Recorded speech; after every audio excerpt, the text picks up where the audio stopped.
বাংলাদেশের সংবিধানের আর্টিকেল 39 স্পষ্ট বলা হয়েছে চিন্তা ও বিবেকের স্বাধীনতার নিশ্চয়তা দান করা হইল। সংবিধানের এই লাইন কতটা আসলে কাগুজে আর কতটা বাস্তবে আছে তাই নিয়ে একটু নিউজ অ্যান্ড নয়েজ আলাপ করতে চাই। আপনাদের সাথে আছি আমি নাহিদ হোসেন এবং আমার সাথে আছেন আমার সহকর্মী মাহাদি হাসান।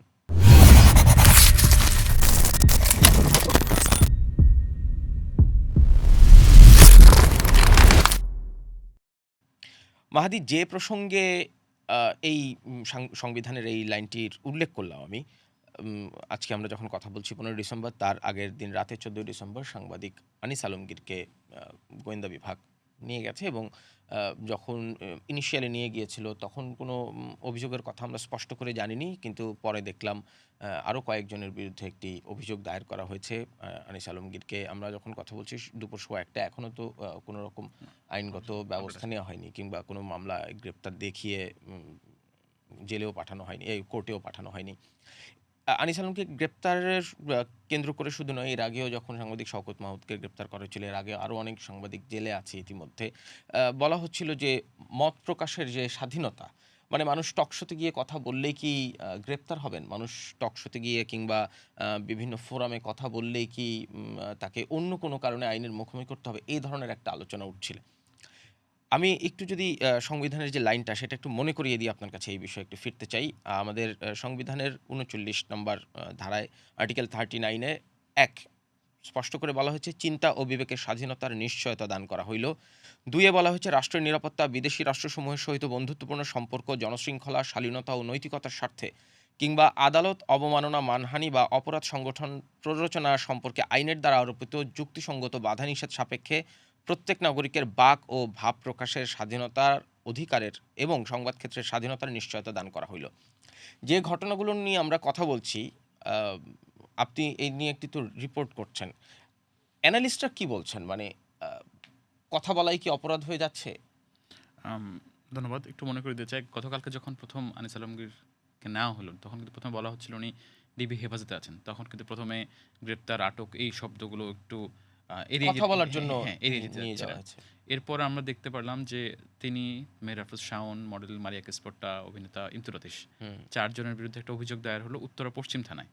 হ্যাঁ, সেটা হচ্ছে রাত ২:৩০টার দিকে। তা কিন্তু নিয়ে যাওয়া হচ্ছিল ৯:১৫টায় এবং এইটা হচ্ছিল রাত ২:৩০টার দিকে হচ্ছে অভিযোগ দায়ের হলো সন্ত্রাস বিরোধী একটা অভিযোগ। সেটা করলেন জুলাই রেভলিউশনারি অ্যালায়েন্সের একজন সংগঠক। হুম। তো এরপরে আজকে সকালে যখন আবার কথা হচ্ছিল ডিবিতে যে আনিস আলমগীর সাহেব আছেন কিনা এখনও, সেখানে বললেন উনি এখনও আছেন এবং ওনার বিরুদ্ধে অভিযোগ আছে, সে ব্যবস্থা আইনগত ব্যবস্থা নেওয়া হবে, সেই প্রসেসটা চলছে। এখন পর্যন্ত কোনো অফিসিয়ালি প্রেস ব্রিফিং পাওয়া যায়নি, মানে আজকে দুপুর ১:১০ দুশো একটা পর্যন্ত। পর্যন্ত পাওয়া যায়নি।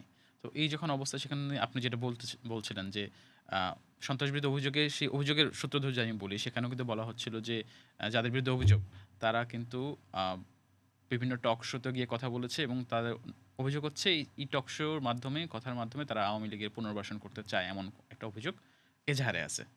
অর্থাৎ আপনি যেটা বলছিলেন যে আপনি কি এজাহার পড়েছেন? হ্যাঁ, এজাহারে যেটা আছে সেখানে বলা হচ্ছে যে আম রাষ্ট্রযন্ত্র বিকল করার জন্য রাষ্ট্রবিরোধী সংগঠন কাজ করছে, তারা আওয়ামী লীগ পুনর্বাসন করছেন, এরকম কিছু হুম। অভিযোগ এনে তাদের এই ৪ জনের বিরুদ্ধে অভিযোগ করা হয়েছিল।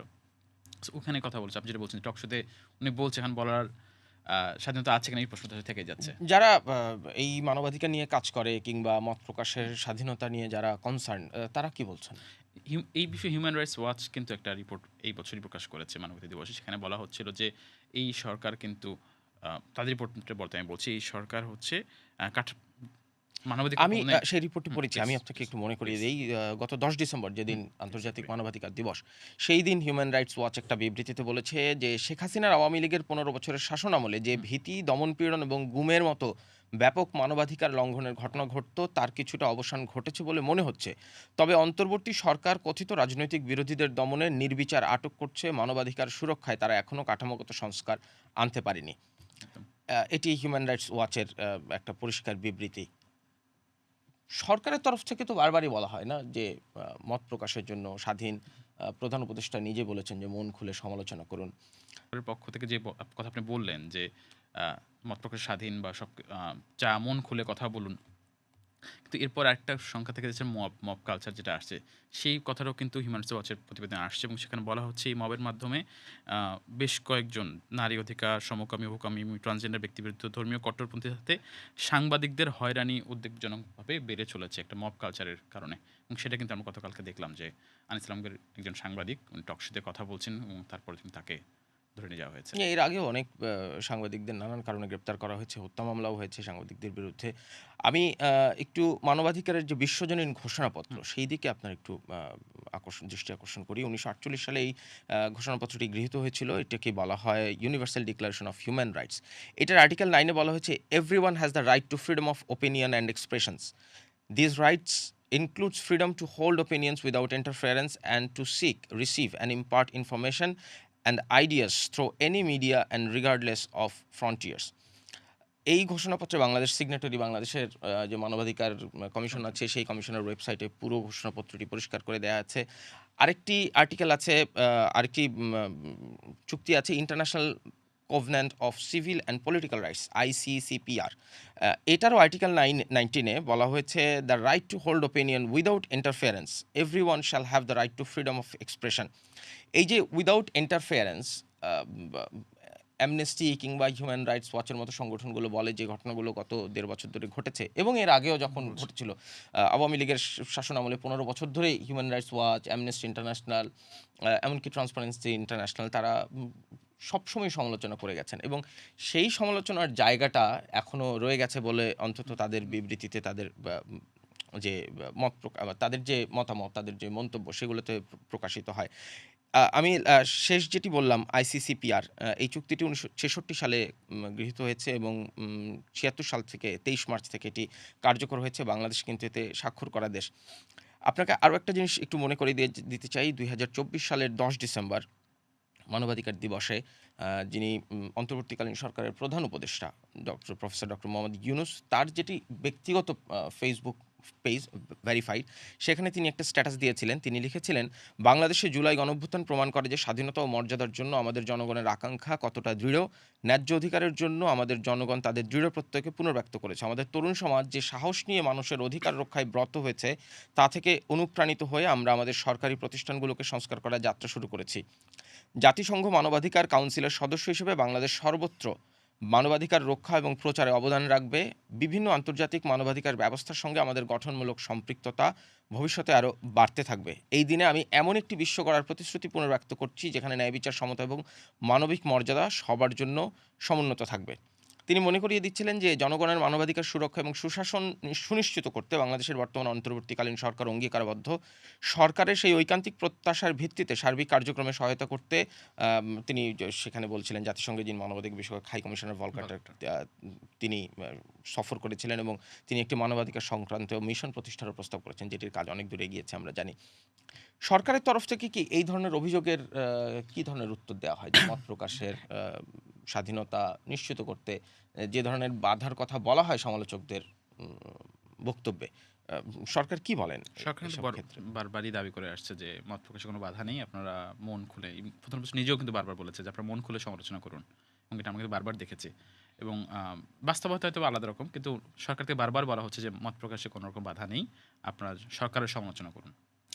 না, কিন্তু ধরেন মত প্রকাশের জন্য কি আসলে কাউকে গ্রেপ্তার করা হচ্ছে, আটক করা হচ্ছে? মানে গ্রেপ্তার, আটক এগুলো তো দেখছি আমরা অন্য কারণে হচ্ছে। অন্য কোনো অভিযোগ দায়ের করা হচ্ছে কিংবা এমনকি হত্যা কোনো মামলা ফৌজদারি অপরাধ হচ্ছে, হত্যা মামলাও হয়েছে।